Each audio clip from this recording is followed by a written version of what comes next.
and I'll sort of skim over what I've been doing as far as writing because he introduced that. But pretty much right out of high school, I started doing freelance writing, and I've been doing everything from video game reviews and newspaper articles since then. I went to Utah Valley University, and I got my degree in creative writing, and I graduated in 2009, and I've been pretty much writing since then.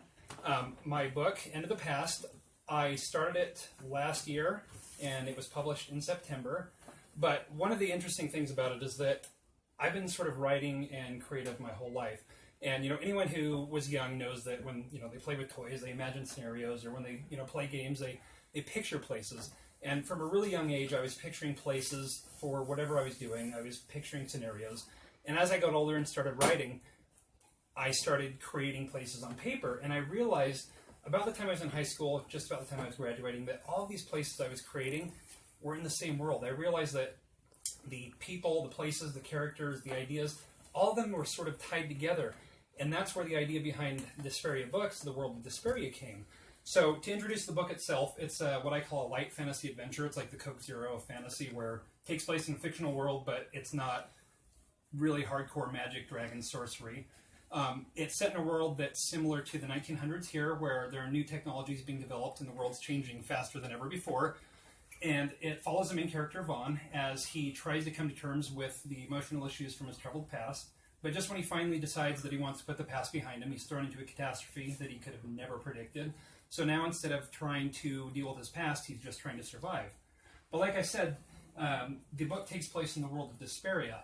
And all this time I've been creating and writing, I started writing down all these stories. And I created DispariaBooks.com to be the world that the book takes place in. So through the website, not only are you going to be able to see the book, but you're going to be able to learn about the people, the places, the things, the events, the history. There are literally dozens and dozens and dozens of pages and images that flesh out the whole world. It's really, truly a complete world that you can experience, where you can learn a little bit about anything and everything you might want. So I just wanted to show you a little bit about what I'm talking about here before I move on. So you can see on DispariaBooks.com, up on the top, you can learn about, I know it's hard to see, literally anything you want. A person that might appear in the book, a place, a time, it's all there.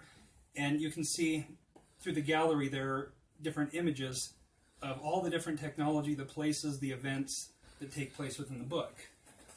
So one of the reasons that I created DispariaBooks.com in this interactive world is not just to flesh out a world that people might be interested in, because I'm the type of person that when I watch a movie or I play a game or I read a book, if I really like it, I want more. I mean, how many of you guys have looked online for more information on something that you like, or you've picked up an anthology or a collection or something when you want more backstory? And that's really where it began.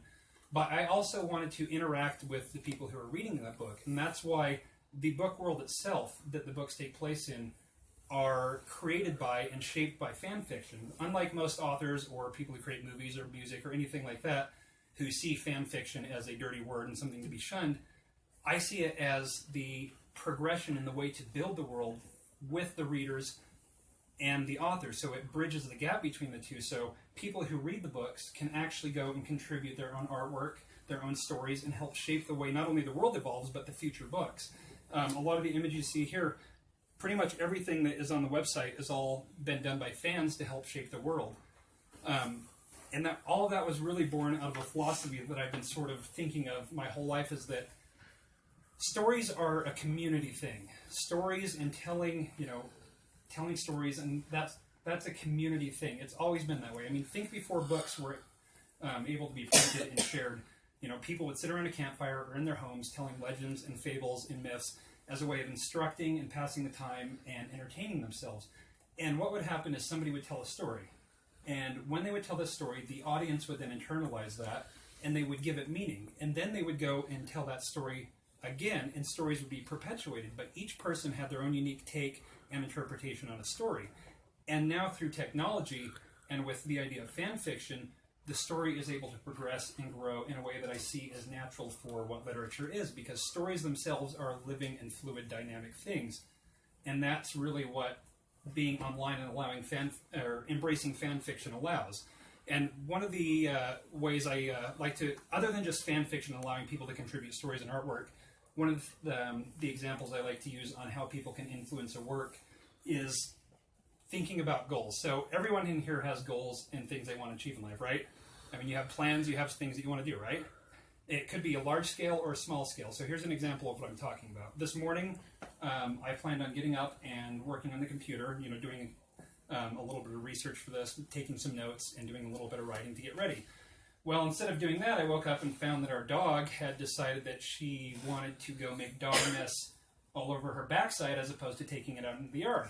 So this morning I spent shaving the backside of our dog, getting rid of dog mess instead of writing. I had a goal that I wanted to do this morning. I wanted to get ready for this and be excited and write, but instead I was shaving dog mess off a dog. We all have goals and we all have things that we want to do, but sometimes life just gets in the way. Writing with the community should be the same way, where a character, so in this case Bonn's character, he has goals that he wants to achieve, and I know more or less where I want the story to go. But through interactions with people, the audience, and fans, the way they contribute and share and shape the world, that might change what happens in the world, which means that might change the way his story unfolds, because something might happen in the world that's going to impede or help his progress, and suddenly I'm writing around that, I'm trying to figure out how to do that, and he's trying to do that as a character, all from the community contribution and people working together. So it's a natural progression of how we go through life brought down on page. And I see, so in my mind, writing isn't just about writing. There are three parts of writing. There's the author, the audience, and language itself. All three of those things are tied together. And as Rob was saying, I'm starting a YouTube channel where I'm going to be presenting shows on how to write, how to, everything from generating character ideas to creating believable worlds to even how to get published.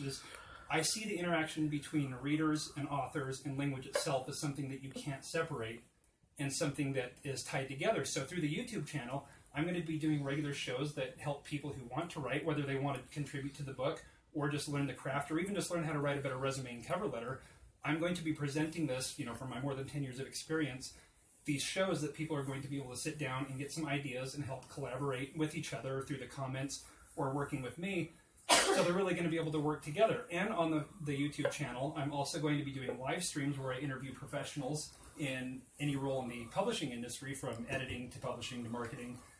And during those live streams, I'm going to encourage people to actually get on and ask their questions when I'm interviewing someone in a live scenario. So people who might want to know how to write a better character or might want to know what their chances of getting published are, they'll know if they can do that. And it's going to bring the writer, it's going to bring the audience, it's going to bring language all together through a YouTube channel, through DispariaBooks.com, and through the book itself. So as the book progresses, as the YouTube channel progresses, everyone's sort of working together through this hub world to do what they enjoy, to talk about writing, to write, to learn more, to be entertained, and to learn what they need to, even if it's just, like I said, for a cover letter or a resume. So the book itself is a standalone series. If you just like to read and you don't want to learn how to write, that's totally fine. The book is a complete book. But if you're like me and you like more, if you want to learn about where a book takes place and learn about the side characters, that's what DispariaBooks.com is for. And through the YouTube channel, I hope to help people who want to write or who are writing or just need some help communicate and find a place that they can get together and learn and practice their craft. So that's what really brought the idea about. Is it's just something that comes natural to me that I wanted to share with others, and I hope other people who enjoy that want to get together and do the same thing with me. So that's all I have.